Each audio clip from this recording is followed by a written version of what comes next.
All right, we are officially live. Yay! Hey, I'm hey. excited. I'm excited. Well, I'm letting you take the reins, Sherry. This, this, Hey guys, it's your girl Sherri Summers, your revenue attraction master life coach. And I have the beautiful, amazing Nicole Cooper, who just told me to take the lead. And Nicole S. Cooper is in the house tonight. And we're going to talk about what the thing that you need to have in your business. So Nicole and I have been talking for a while and talking about businesses because we knew from history, if we put all our collaborations together and all our history together, Nicole's going to come in here and tell us a little bit about herself and tell us who you are, Nicole, and what you do so the people can know in case they don't know who you are. Go. awesome. Hey, y'all. I'm Nicole Cooper. And so what I do is I am setting up. I'm setting up. That's what I am. I'm setting up. We always setting up, right? But I basically help people identify the key things that they truly are called to do and walk and get in alignment with your assignment when it comes down to business and building a life you love. So I can come up with a gazillion and one titles, but my true core passion is helping people get in alignment and also helping people to be surrounded by community to help you actually be able to bring your vision, your goals, and your ideas to life while finding platforms that can help make your life easier that you can leverage to make that happen. So it's a pretty long concept while I set up Instagram, but yeah, that's what I do. So guys, if you don't know who I currently am, because I'm in You're muted, Sherry. You can hear me? Oh, I hear you now. Okay. So if you don't know who I am, it's your girl, Sherri Summers, your revenue attraction master life coach. So I teach female expert in the financial industry how to make 2K or more in their business, how they can become the authority. So Nicole, let's talk about the my favorite part when I call it the drink the Kool-Aid. Like when we get into this industry, there's so much things that you and I was talking about last conversation we have privately about so many parts, so many moving parts in a business that people don't think about. They may buy a course. When they complete their course, they're only to realize, oh, I got to get automation too. Oh, I didn't know. I need that too. Oh, I need to post. Oh, I need to go live. Oh my gosh, you didn't say all that. Right. So it's that you don't get the preview of what business is all about till you actually jump on in there. Let's talk about that for a second. What does that look like? Because I think we you and I have been in the industry. You've been in the industry for so long. We kind of like drank the Kool-Aid and realized, hold on, there's more to it than just what is actually in front of us. You want to make 85K, you want to make 2K, yeah. But there's some step-by-step strategies and some things that you have to get that people don't tell you about ahead of time. Let's discuss that for. What was a one eye opener for you when you started in your business? That when you start your own business, it never ends. You always have a new project waiting for you. There's no arrival destination. I mean, it's just an endless process of growth. And we have to be very clear about what we want out of it, right? A lot of people think that they're going to get in business just to make money. Mm-hmm. You actually have to come in it with a desire to embrace the process because it's so many levels. So I tell people there's 5 levels in business. I break them down this way. Other people break them down in different ways, but you have your dream phase. This is when people are just dreaming about the idea and it sounds so perfect, it's just perfect. And they look at all these online ads and campaigns and think that that's exactly what business is. You're sitting on the beach with a laptop and a Mai Tai and you do nothing and money just comes, right? Yeah, I love that. You have the dream phase and then you have the launch phase. That's when you finally make a decision to kick something off and you put a lot of effort into the jump start of that business. Then you have the growth phase. The growth phase is when you finally are starting to make some money, but you're trying to get some consistency in your income, right? So you have income coming in, but it's pretty sporadic. Some days you get deals, some days you don't. Some months you might make 10K, some months you might make nothing, right? So the growth phase is the ability to create consistency in your business. And then you have the scale phase. That's when you start creating consistency, business is booming, and you are in overload. That's when you want to start replacing yourself, making sure you have systems in place, making sure you have key people in place to help support you in your business. Now, systems should come in the growth phase. Correct. But this is when you start getting to a place where you're growing and you're staffing and you're starting to offload a lot of the responsibilities so that you can put automation in place and really get your business up and running. So that's the scale. The last phase is the influencer phase. This is when you've actually dominated in an industry and now you can teach other people how to do the same. So those are the 5 phases of business that I talk about. But what most people don't understand is where they are when they come in.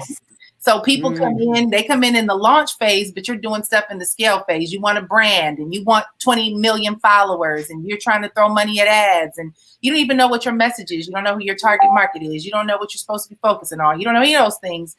So the key in this process that I've learned in my journey is know what phase you're in and own that phase.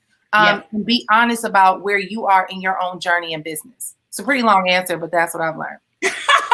But I love your pretty long answer because it is so true. And I wish I had got in the beginning, had got that transparency, because you see that ad and you see that thing and you're thinking, OMG, I just need to do this one thing. You mean if I just build my email list, that will come? Is that what you're telling me? If I just post on social media, they'll come? If I just go live, they will come? The answer is yes, but you have to do so many different things behind the scenes for them to come. So you said something that's so important. You said, know what season you're in.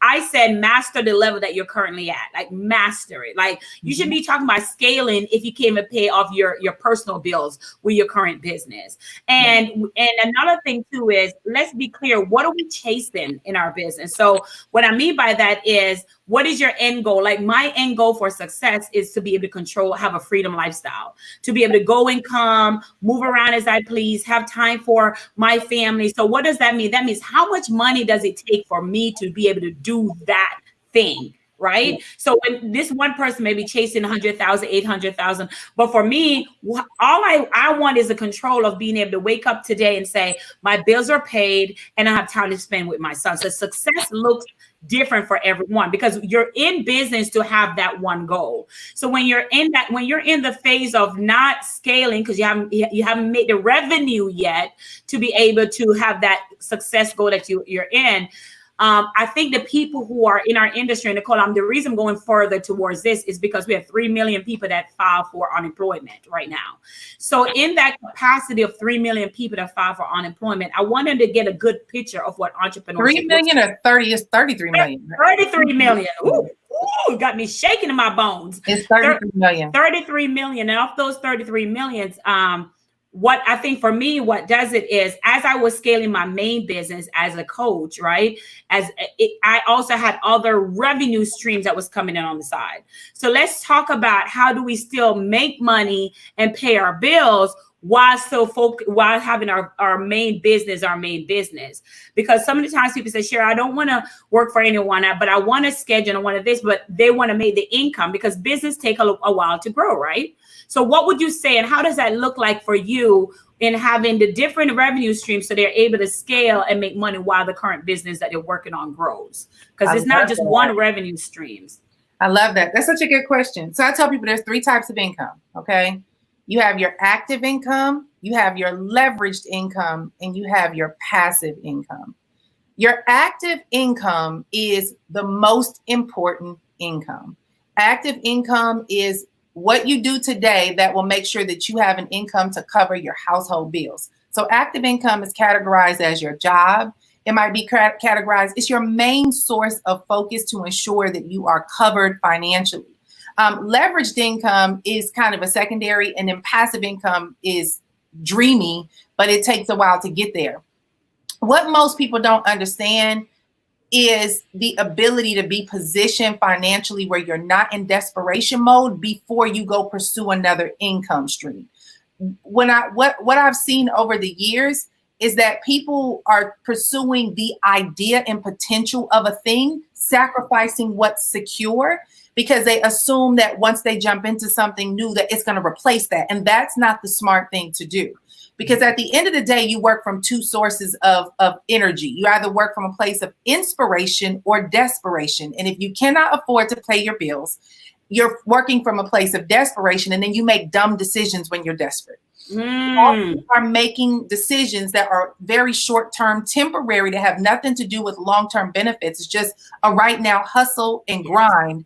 And it doesn't allow you to have really long-term security. So you stay in that place. You keep hustling, keep hustling.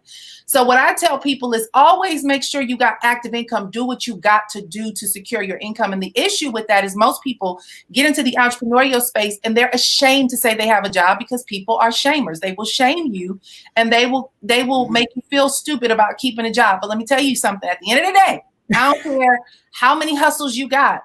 You know what's going on in your household. The best thing you can do is to secure your income first before you pursue a new side hustle, right? You always have to make sure you have secure income. So I'll give you myself for an example.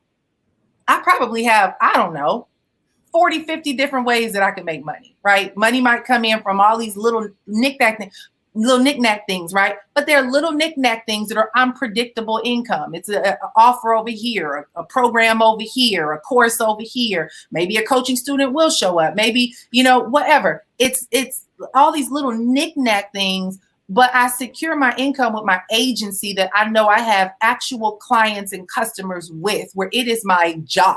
It is what I do for a job, right? And then as I'm going into, other things that are coming, I make sure that I don't leave my job, my agency, my digital marketing agency. I won't leave that and walk away from that unless what I'm doing outside of that replaces that income and then some, and has long-term potential to continue to sustain that income.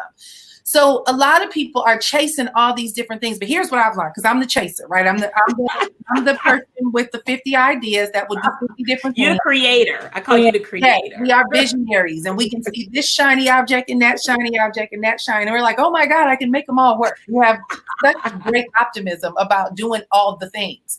The reality is that you cannot chase 20 rabbits. You do have to have a singular focus of establishing something solid. And then when it is in motion and it's actually continuously predicting that income, and you have extra time and you are actually willing to commit in those extra hours to build something else, then you commit to doing that. So I tell people now, I just got started again in a company that I'm with. And the first thing we did with my team, I said, listen, y'all, you got to have a schedule. You got to have a calendar. You got to look and be honest about your life and see how much availability is really there for you to commit to the things that you claim you're going to commit to. Because what tends to happen is that we have extreme optimism. Oh, I can do that. I really can make that happen. But when you sit down with a schedule and you look at 24 hours a day for 7 days a week, and you start filling in time slots. Okay, I got to sleep. All right, I got to eat. Okay, I'm married. I got to have family time. I got kids. I got to spend time with my kids. Okay, I want to work out. Okay, I got to shower. I got to do this. Oh, and I got to go to work here, right? And then you start identifying the extra hours that are available. You're going to realize a couple of things. Either I'm going to squeeze in and really commit to these minimum hours that I have, or I'm going to sacrifice some sleep. Are you willing to get up early to make this thing work? Are you willing to go to bed? Like, what are you willing to do? Are you willing to work on weekends? Are you willing to compromise your social time? I mean, what are you going to do to commit to those hours to developing something? And that's what I did with my team. I'm like, listen, y'all, I don't believe in the hustle and grind culture. I don't believe that you have to strive and stress and overwhelm yourself with anxiety to make your life work. I believe that you can have harmonious balance if you really are honest about what you're committing to, and you actually establish parameters in which you are going to commit to that time, and you're disciplined about it. So you got that first hustle, it pays your bills, great. Make sure that, or your first job, your active income, make sure that that's locked in, that's solid, bills are covered. Now I can add something else to the plate. And now I got 5 extra hours a week. I'm going to commit to those 5 hours. I got 10 extra hours a week. I'm going to commit to those 10 hours. But if people want to add extra stuff, where is it on your schedule that you are going to commit to building that thing? Because what people don't understand, I don't care if you're selling hot dogs on a corner, if you launch your own hairline, if you launch a t-shirt company, or you run a digital marketing agency, everything has process. I don't care if you're a course creator, a coach, or whatever, it all has process and it all takes time. The question is, are you willing to commit to doing the work so that that thing can evolve and it can grow and it can succeed? I love that. I think what you just said is being intentional. Being intentional about let the main thing be the main thing, and give it all you got before you start adding things to it. I remember I was talking to one of my girlfriends who's in the accounting field yesterday, and we were kind of talking about the same exact thing, because we were talking about how the fact that the main thing for me was when I first started is that's why my 2K revenue attraction factor got started, because I first wanted to teach women who are aspiring entrepreneurs how to make their first 2K and stay there, not make 10K, just 2. Just figure out how to master that. Make it and then master it. Be intentional and then watch your steps of how you make it. And then just don't add anything else. Just master that. Because if you figure out how to make 2, you can figure out how to make 2,000. Okay, 200,000, and just more and more and more. But I love how you're saying about just make the main, in my words, make the main thing be the main thing. Be intentional about this is what I'm going to do, because people get shiny object syndrome so much, Nicole. Shiny object. I was her. Confession is good for the soul. I was hurt too. I was her. I thought I could do it all. I thought I was the unicorn that magically can add extra time to my days. That was me. And where's that 24 hours in the day, right? Where's that 24, especially if some of it is spent sleeping. And here's the thing. One of my real estate agents says, I said, my life insurance agent, I said to her, I said, listen, the minute you're over here doing this and you're calling people about this shiny object thing, that could be the energy that you're using to call people about your current life insurance agency that you have. See, that's the thing. The money that you're trying to get from that next thing, you could probably invest the same energy of the one thing you got it. Yeah. The same energy of the thing that you're currently doing to make the money that you need to make. But you're spending more. That's why I never left from my 2K space. Everybody was bossing up with 10K. Everybody was bossing with this. I'm going to stay right here and I'm going to master, create a course that's going to make people money, that make them money consistently 2K. And the clients stay around because in that time, you're mastering your brand, you're mastering your authority marketing, you're mastering what is you're clear on your niche. Because when you first started out, and tell me if you agree to this, when you first started out, you don't really know who your target market is. You're just talking. And it changes. Even when you think you know, it keeps changing. Correct. You're so right. And when people like riches and niches, I just finally says my conversation is going to be around people in the financial industry, because that is where the economy need us. This is where they need us mostly. And that I just niched down and said, that's it. That's who I want to talk to, because I want to have higher level of conversation. Yeah. That's the only way we can move forward and start making real money. Higher level of conversation. So what would you say to that aspiring person who's just starting out? They quit their job, or they don't have a job because it was one of the 33 million people. What would you say their first step to be doing right now in this entrepreneurial space? You know, I would tell people the first thing you could do if you're just getting started is leverage pre-existing businesses and leverage something that is ready for you to jump in and win. I think, that's what I did. I leveraged other people's businesses. I leveraged other people's products. I leveraged other people's offer. We got to understand the concept of leverage. And I think what's happened in this day and age is everybody wants their own brand. You want to be the end all be all, and you want to be associated to everything about the win in your life, to the point where you burden yourself with this unnecessary time frame that you have to go through a learning curve before you even get to profit. But if you use pre-existing businesses, if you partner up with pre-existing things that are already there that you can just jump into and get your feet wet, and what happens is you get the mentoring, the coaching, the training, like it's kind of like a franchise, right? I remember when I first got into real estate, and when you go through real estate school, you kind of get pitched at different real estate companies or whatever, and everybody's leading with a commission. They're like, oh, well, you can come over here. Why go over there and give up 50% commission? You can get this and you can get that. And I was there in Orlando. And there was a company, a home-based company. It was like a Florida-based company, Watson Realty. I'll never forget when I saw all the benefits of what they had. They let you do unlimited marketing. They covered all your postage. You had mentorship. You had meetings. It was just like, it was so much that they had to give me that I was like, I'm not tripping off of the 50% commission, because I need experience. I need to go somewhere where everything I need is right there. I don't have to worry about paying for my own postage, and I don't have to worry about, using their computer or going to pay for ink every month because I'm mailing out all these newsletters.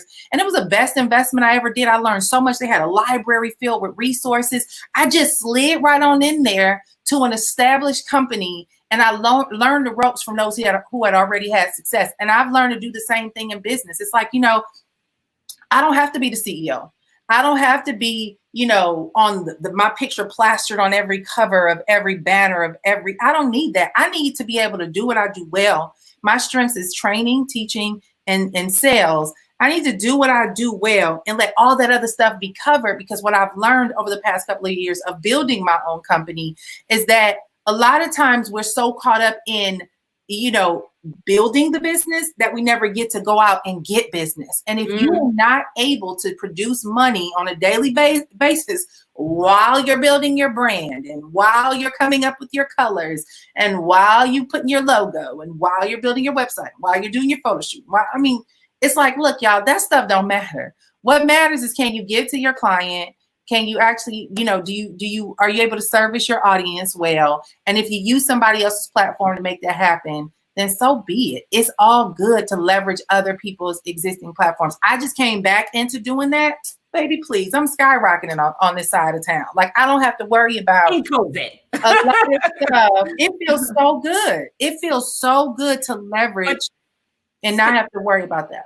Stay right there, because I want them to get this. I don't want them to pass this. You said that getting into an already existing business. Mm-hmm. Now, but before we do that, guys, understand what she said first. She said, what kind of income are you looking for? Active, passive? Because most of the time people get into already existing business, but the return of that existing business, you have to sell so much just to pay a water bill, right? You have to pay sales and so much to pay a light bill, right? So I love the cushion of getting into an already existing business. That was the same thing when I choose what life insurance company I was going to go with. That was big for me, because if I wasn't into marketing, I probably would have chosen another business, but marketing is my thing. But there's some people that come in that don't know marketing that may say, hey, I need help on this. I was talking to an agent the other day and she said, Sherri, when I got in this business, they threw me the keys and said, have fun, right? And you don't want that. And then you have to figure it all out on your own. You have to figure out the next thing. You have to figure out, what CRM am I going to do? How am I going to send letters out? How am I going to do postage? How do I make sure the contract is right? How do I get more people on my team?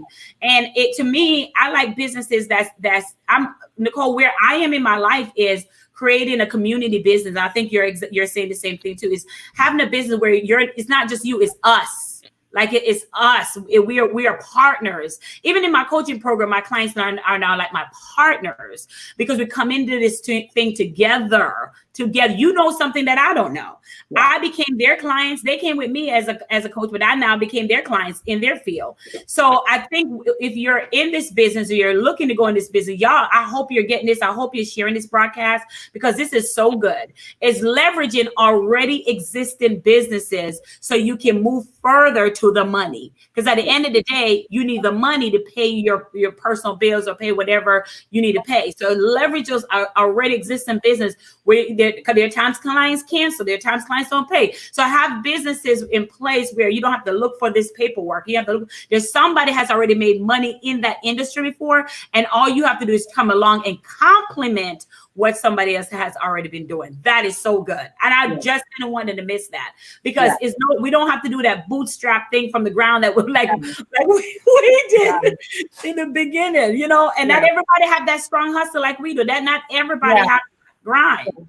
I mean, it's a matter of preference, and I can do it. I can do it either way. But one of the things that I've learned is that I can choose to go through that struggle, but I had to define why I would do that. Am I doing this just to prove that I can do it?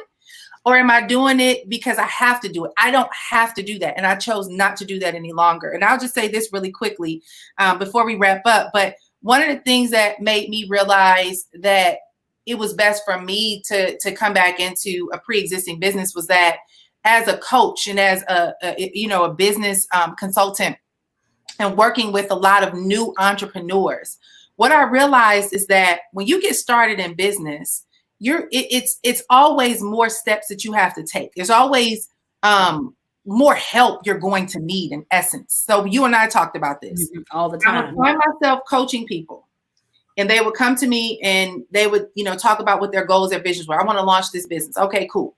So we would establish certain things to show them what they need to do to launch their business. You need to have your target market, and you need to know what your offers and services are. You need to know what your price points are going to be. Where does your audience hang out? What is your messaging? Blah, blah, blah, blah, blah. Right? Okay, you need that. Next up, marketing. All right, where are you going to market? How are you going to market? All right, cool. You go market. All right, once you start marketing, what kind of funnels do you have in place? How are people going to find you? Do you have your campaigns? Do you have your sales copy? Do you have your email system in place? It was these steps.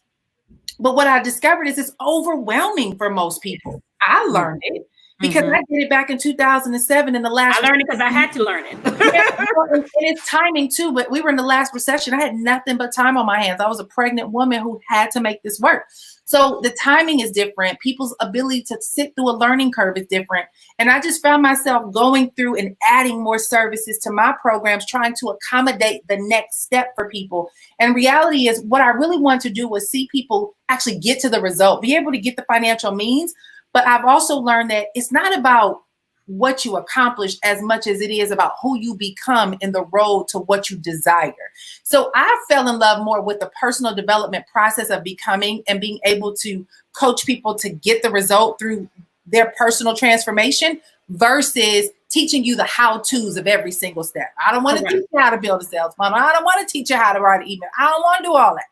I just want to help people know, identify where you're supposed to be in alignment and what does that look like. And so when I discovered that, it made me pull back and say, okay, I could be connected to any platform that gives us the freedom to just focus on that transformation and help them produce the result. And that's how I came up with Impact Nation.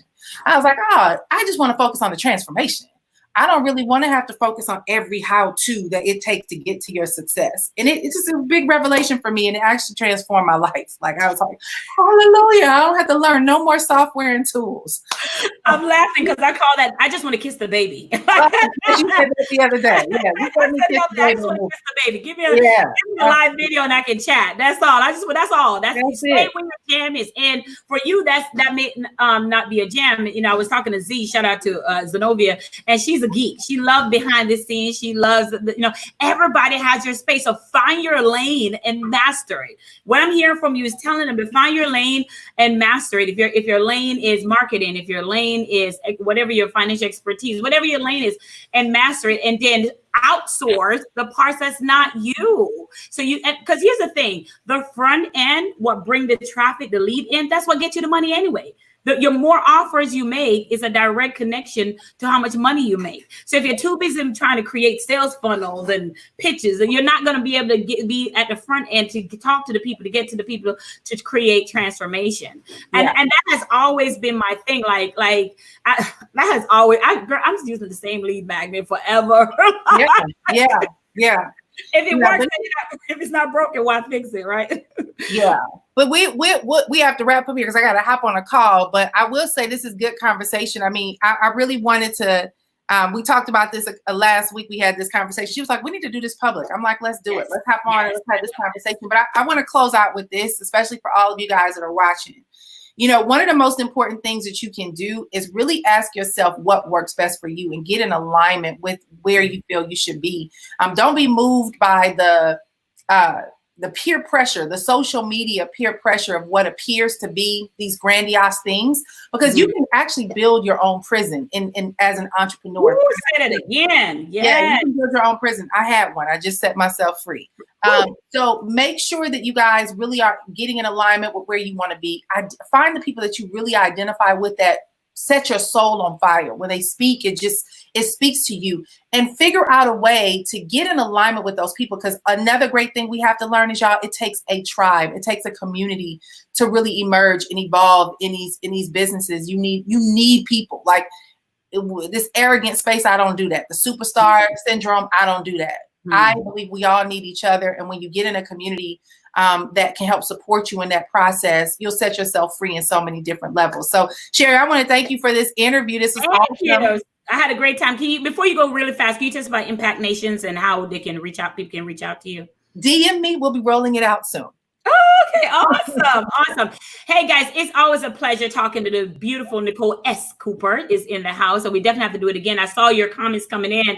And so go ahead and share this broadcast. Make sure you spread it to nations that who you think will be impacted by this great information. I love her because she's so authentic and transparent. Share. And I'm going to end by saying it's your girl, Sherri Summers, your revenue attraction master life coach. Talk to you later. Thank you, Nicole. Thank you. You're so awesome. All right.